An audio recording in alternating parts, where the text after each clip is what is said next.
Hey everybody, welcome back. If you're anything like me, you can get a little bit over the top when it comes to keeping your kitchen clean, especially when you're talking about your oven. If you've ever had a situation where you clean that glass window on the outside of your oven, then open the oven and clean it from the inside and still have some dirt and grime somehow in between the panes of glass, then I don't have to tell you how unbelievably annoying that can be. In this video, we're going to show you how to get that clean in just a few minutes. So you ready?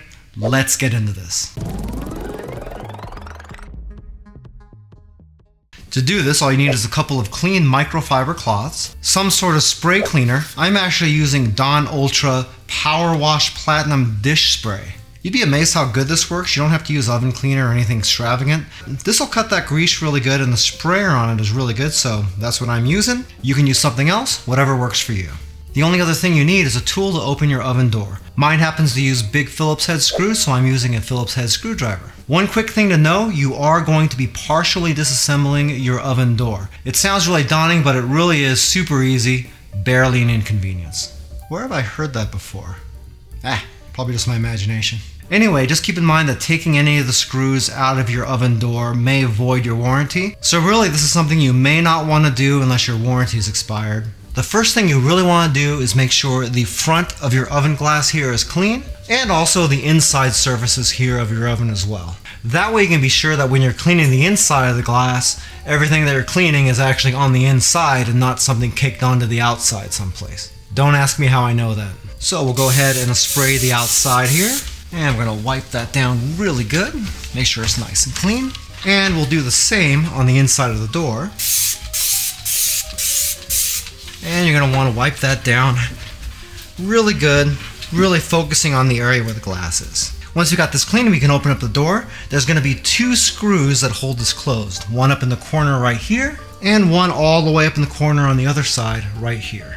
Keep in mind these screws may or may not also be holding your handle to the front of the oven here. So when you take these out, you got to be really careful. You could always take your entire oven door off to do this, but it's not really necessary, and to me it's just a lot easier to not do that. You just have to remember that once you take these screws out, the front is probably going to flop down. So it's a good idea to put something down underneath here just for this door to set on. I'm just going to use a big cardboard box.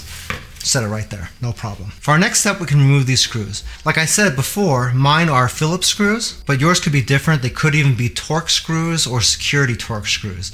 You just have to take a look at what they are and get the corresponding tool to open that up. So we're going to start and take this one off here, just like that. Then I have one here on the other side. Once you take out this other screw, be sure that you're still holding everything together with your hand here. Now keep in mind that the inner door is spring loaded. So if I let this go, this can fly back closed, and I could have several parts here in my hand. Now these oven doors can be constructed a few different ways. You can either have an outer door, the inner door, and the handle connected to the outer door. You can have that same construction except for the handles being connected with these screws right here and not with separate ones. Or you can have something a little bit more extravagant like I'm going to show you right now. In my case, I have the inner door. I have a little top section here that the handle is connected to. The front glass is separate, and I also have two little plastic pieces on the sides. So mine's a little bit more complicated. If you've got a door that just has two solid pieces, you'll be able to leave this door down like this, and you'll be able to lift up this top section here and then just kind of clean in between them. But you can see right here that I got this separate piece, like right in my hand, it's flopping around. So what we're going to do is we're going to lift this whole thing up and close the inner door. You can see I got this plastic piece flopping off right here. We're just going to take that off and get it out of the way. Now my glass sits in a little channel here, so it's not going to fall off. But you got to be really careful, because if this glass does fall out of here, it can hit the ground and break, and then you're going to have to buy a new door. So be careful about that. So in our case, we're going to let this door close all the way. Get these plastic pieces out of the way, hold that glass up, and I'll take my handle and just move it out of the way here.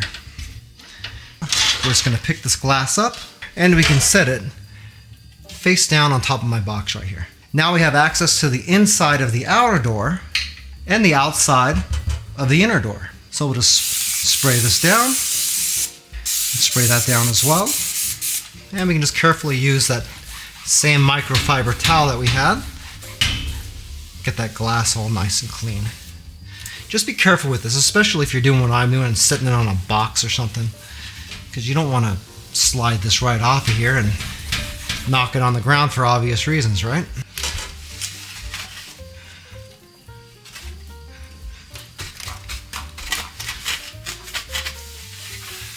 This just goes to show you the lengths that some people will go for clean stuff. But there we go. Inner door clean, outer door clean. Now in my case, I just got to put this back together again.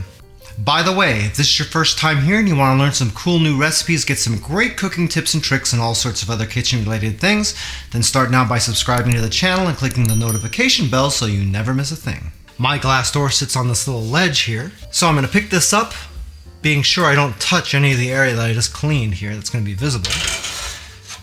Put that right into the slot. Go ahead and center that. And then I got to be sure to put these plastic pieces back in. And they go in here, honestly, pretty easy. Really, my glass door just kind of sets on them. You can see that the plastic pieces I have on the side of mine have this little pin on the bottom and it's sort of angled. That's just so it can slide right back into the same slot. So it just goes in there, back behind the glass, and then just sits in there like that. Now I just got to put the handle back on, and it even has a little groove right here for the glass. So you just set that right into the middle of the glass, fits right on there, goes over the top of the two plastic nubs here. You see at the bottom my handle piece has that groove for the glass. If you've got an oven like this, before you start opening this door back up to put the screws in, just make sure that that glass is in that groove, otherwise that can fall out. So now we can slowly open this up, and just as a precaution, keep your hand down here underneath, just in case that glass isn't in there well, which in my case it is. And you can bring the door all the way back down onto that box that we were using before. Now from this point, all we gotta do is put this thing back together. So we'll do one side first, get that screw tightened up. Then we'll do this again on the other side for the other screw. Get that tightened down as well. And once those are both in there, this project would be all done. So the glass is clean and I didn't destroy anything in my kitchen, so that's a plus. If you're doing this for the first time, be really careful with your oven because you're not going to really know what type of construction it is until you start taking things apart. My oven right over here has probably got the most complicated door construction you're going to see. And that's a good thing because once you've done it once, you know how everything's put together, and the next time you want to do it, it's going to be a lot easier for you. Just remember, be really careful that first time.